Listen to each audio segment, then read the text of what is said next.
Ka United Democratic Party Kampat Rai AA habayade baka election MDC Hagaro Hills Autonomous District Council da ka bapinpaw bayamenta kin apshwai ka kaipot na ka committee bakarpang kumno ka ajing mut halor kani.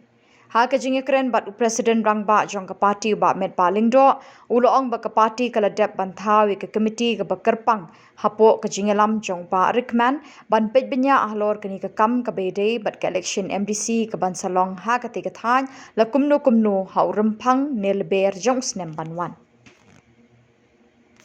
Yang jogi kum ka party hakabedi bat ka Hagaro Hills Autonomous District Council election ka bagi patip ya ka tarik magaling sa imba bu ya ka tarik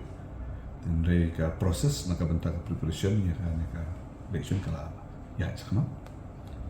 te iya ka party yang menta ka lomba ni la IT ha ka we ka komiti ka bakarpang kepada jong ka Hagaro Hills bagian ya sedang nakabentaban initiate laniban pet hakabede kumno kalong lakabiang lakadei laka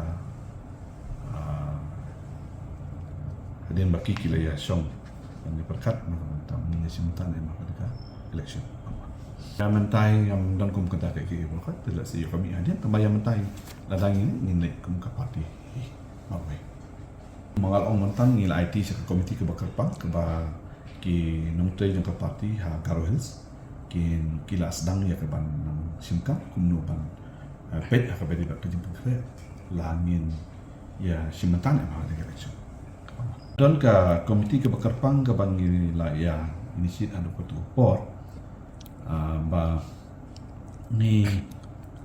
la thau ka komiti ke bakarpang bakan pet jadi na kalian jong setai ba rikman bat anan kumuki sekretari bat presiden juga parti.